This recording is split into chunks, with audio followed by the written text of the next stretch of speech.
পাহাড় মানে শুধু সবুজ পাহাড় নয়, পাহাড় মানে সবুজের ভাঁজে ভাঁজে লুকিয়ে থাকা হাজারো বছরের গল্প, হাজারো মানুষের গল্প। পাহাড়ের বুক চিরে যেমন ঝর্ণা নামে, তেমনি পাহাড়ি নারীদের আঙ্গুলের ছোঁয়ায় সুতোয় সুতোয় বোনা হয় এমন হাজারো স্বপ্ন। একে তারা বলে থাকে থামি। এইটি কেবল একটি কাপড়ই নয়, এটি তাদের পূর্বপুরুষদের পরিচয়, এটি তাদের সংস্কৃতি আর গর্বের অলংকার।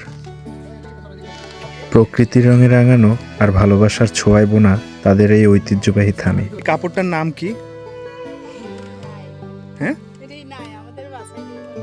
আপনাদের ভাষায় রিনাই বলে। থানি।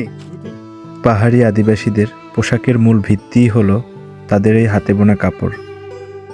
চাকমা, মারমা বা ত্রিপুরা প্রতিটি জাতিগোষ্ঠীর থামিতে রয়েছে নিজস্ব নকশা বা আলাম। প্রতিটি থামি তৈরি করতে সময় লাগে 1.5 থেকে 2 মাস পর্যন্ত। জ্যামিতিক নকশা আর উজ্জ্বল রঙের সমন্বয়ে এই কাপড়কে করে তোলা হয় অনন্য।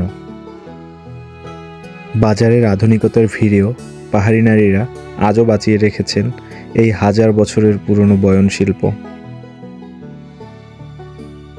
হাতের জাদু আর পাহাড়ের রং, এই দুই মিলেই তৈরি হয় তাদের এই ঐতিহ্যবাহী পোশাক।